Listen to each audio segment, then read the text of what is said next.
Back here on Fox Weather, 200 million Americans gearing up for our most dangerous winter storm in years. This monster winter storm triggering winter weather alerts across more than 40 states.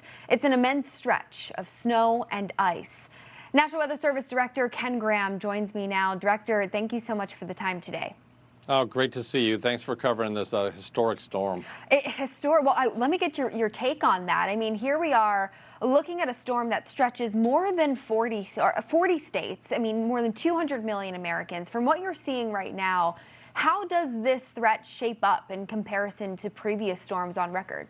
You know, I look back at history with these type of storms, the winter weather, and, I've seen, big storms, I've seen heavy snow, I've seen ice storms, but I think what makes this one unique is the fact that we have watches and warnings from the National Weather Service forecast offices stretching 2,000 miles. I mean, you just think about the expanse of this system. More than half the population of the country is going to experience winter weather. So I think part of this is just the sheer size of this, stretching from New Mexico all the way to New England. We'll see some of these winter weather impacts. And that's significant. In fact, his story, looking at history, you start looking at some of the ice storms in the past, prolonged power outages. Thank you for covering some of these big impacts. That's what we got to watch out for. It's going to be a big impact for a whole lot of people. Yeah, over 2,000 miles.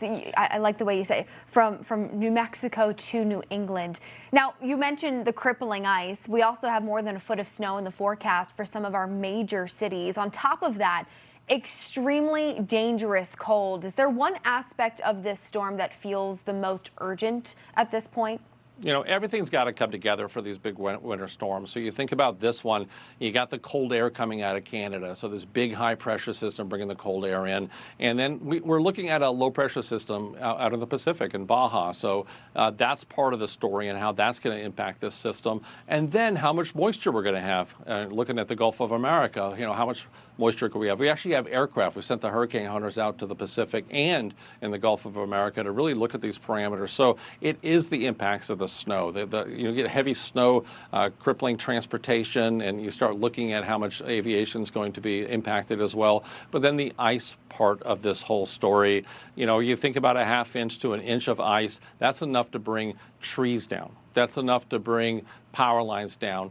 And the other part of this story is that cold. So it comes into play with the winter precipitation, but then all of a sudden it comes into play once again in the end, because the ice that falls and the snow that falls isn't going anywhere anytime soon because of that cold. So once the ice falls, it's going to be there for a while. So power outages, transportation issues, they could be as long as a week, if not more. Yeah, I think that's the dangerous aspect to this. This is not just a couple of days worth of ice and snow. The recovery impact, I mean, it's prolonged with this cold air locking in. You mentioned, sending the aircraft out there to get real-time data. I think one thing that's been such a talker about this storm and how big it is and how many different pieces to the puzzle have to come together. What are some of the things that you have done, your team has done there at the National Weather Service to really make sure that these models, the information that we're getting right now, some of the resources that have been opened up?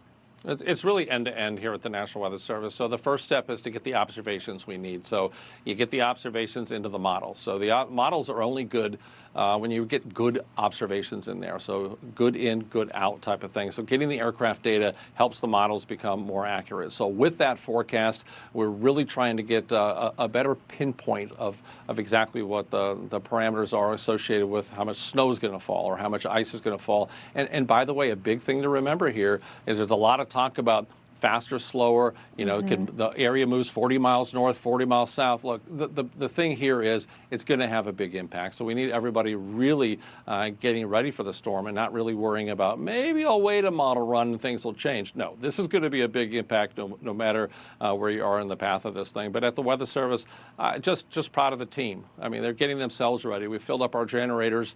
We've been able to have food. I've got staff across the country that'll be sleeping at the office to make sure we keep everybody safe. So we get prepared here at the National Weather Service and across NOAA to make sure we're able to get everyone else prepared and keep them safe in this storm. Absolutely. I mean, the partnership from warning area to warning area from team to team across the regions has just been incredible to see the messaging, how it's come across. Director, how are you coordinating with local and state officials? As of right now, as we're talking, there are at least 5 states of emergency. I have to imagine that number will continue to grow once the storm picks up.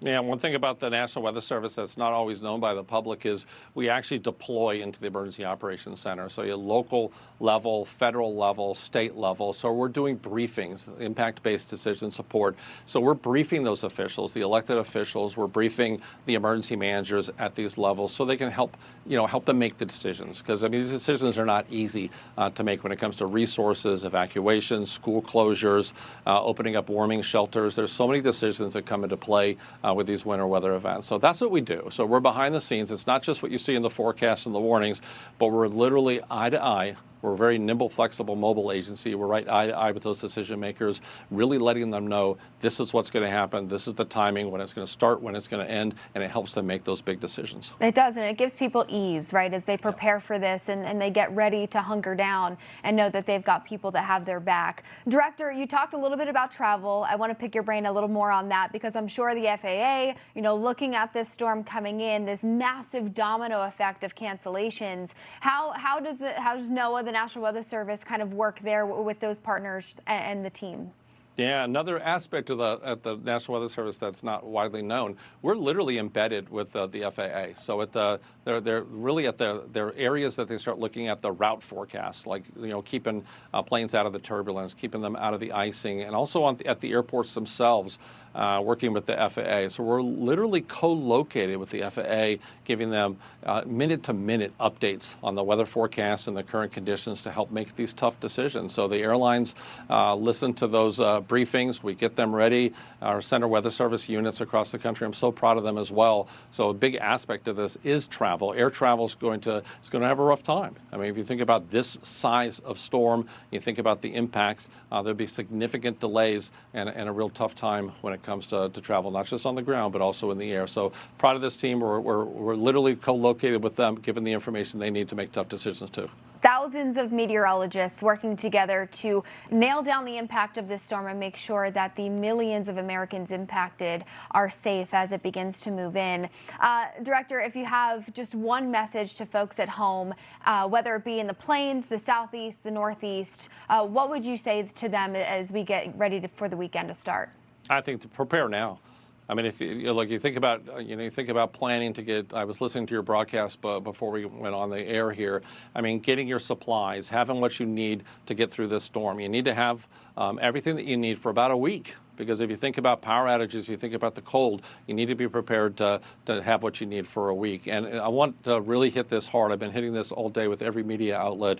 I saw this at the Hurricane Center when I was director, the usage of generators. When the power goes out, a lot of people have generators. I just beg everybody, please use them correctly. Mm-hmm. We lose a lot of people due to improper use of generators. Keep them out of the house, keep them far away from the house. They're fine to use, but use them properly because they can be dangerous if you don't.